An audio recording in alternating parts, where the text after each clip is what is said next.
Hi, Mary here, serial entrepreneur and creator of Startup to Scale Up Academy. In this video, I'm going to talk about how to make reseller or sales partnership work, when you should use them to accelerate your SaaS startup, and what could go wrong. At the end of this video, I'll give you a litmus test to find out which resellers are going to work out for you right now.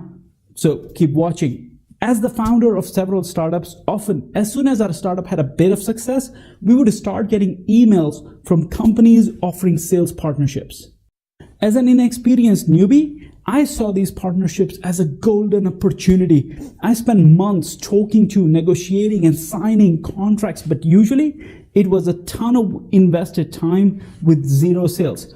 Over the years, I learned that many reseller partnerships are a huge waste of time and money, but when done at the right time in the right way, they can help you grow your business 10 times or more.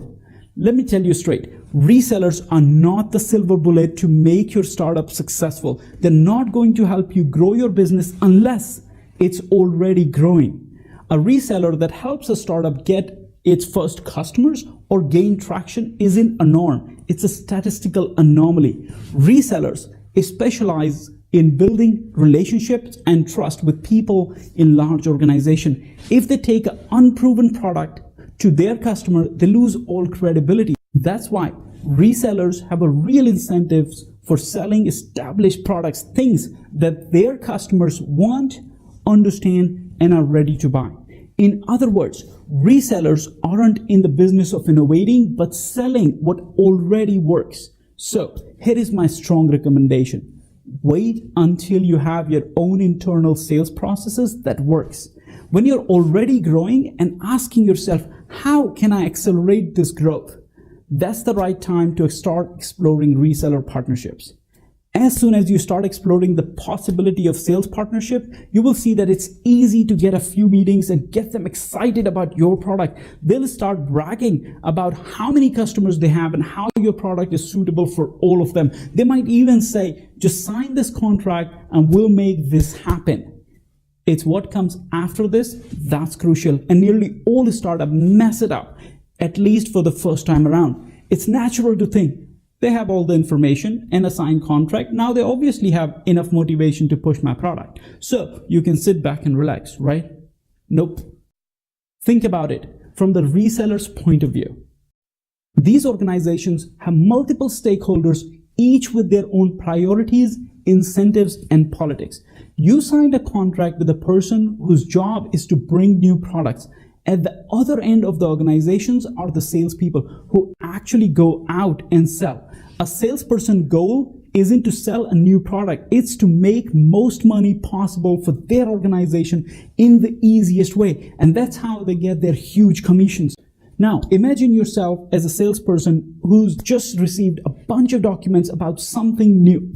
She's already under pressure to achieve quarterly quota. She's selling other products she already knows to her existing customers who are also familiar with the existing products. Why would she spend time learning about your new product?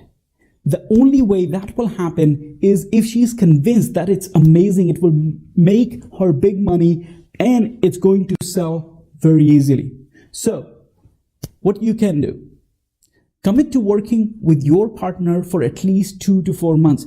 Accompany their sales reps when they go and pitch your product, at least for the first 10, 20 times.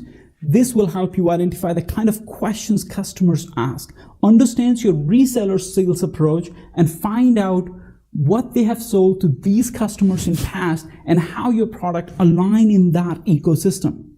Based on this, you need to coach and provide all sales materials for these salespeople. Without this, they won't be able to sell your product easily, and it will become internally known as a deadbeat product. Once it gains traction, the salespeople will start talking about your product among themselves. Then they will start talking about to their customers and start closing deals. Managers will notice the success and bump your product up the priority list. When you reach this threshold, you are golden. All in all, this is a very costly customer acquisition strategy, even though on the surface, it sounds like a free option. Once again, the stage of your company is the key to pulling this off. When you're early stage, you may not yet be ready to approach resellers. Still, if they reach out to you, you might wonder, am I missing out on a great opportunity? In my experience, here is a trick to figure out if a reseller is worth talking to. So when a reseller contacts you, send them a reply along these lines. Thanks for reaching out. We would be happy to explore what we can do together. But at the moment, we're in execution mode and taking our product to the next level. If you really think our product can be useful for your customers, I propose bring one of them on board for us to sell together, or simply close the deal yourself. We would be happy to give you a good commission. This will give us both an opportunity to work together and see how we can step it up to the next level. 9 times out of 10, you won't hear anything back. But if the opportunity is real, the reseller will come back with a potential client giving you evidence of a promising partnership. I hope my experience gave you some insights. I regularly share practical sales tips for SaaS startups, so be sure to like and follow. Happy scaling.